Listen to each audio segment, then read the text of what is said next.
അന്തിക്കാട് കാർത്യായനി ദേവി ക്ഷേത്രകുളത്തിൽ മീനുകൾ ചത്തുപൊന്തുന്നു.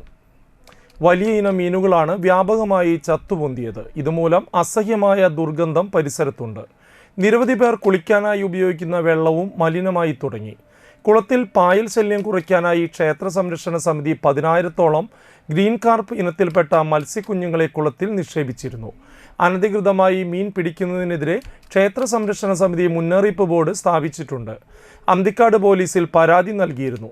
എന്നിട്ടും വ്യാപകമായി അനധികൃത മീൻപിടുത്തം നടക്കുന്നതായി ക്ഷേത്രം അധികൃതർ പറഞ്ഞു.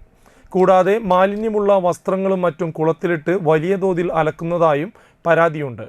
മാലിന്യം വെള്ളത്തിൻ്റെ സമീകൃത ഘടനയിൽ വ്യതിയാനം വന്നിട്ടുണ്ടെങ്കിൽ അധികൃതർ പരിശോധിക്കണമെന്നും നാട്ടുകാർക്ക് ആവശ്യമുണ്ട്.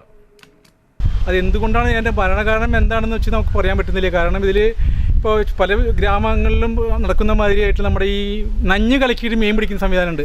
അതുകൊണ്ടാണോ അതോ മറ്റെന്തെങ്കിലും വല്ല ഷോക്കടിപ്പിച്ചിട്ട് കൊല്ലുന്നതാണോ അതൊന്നും നമുക്ക് പറയാൻ പറ്റുന്നില്ല.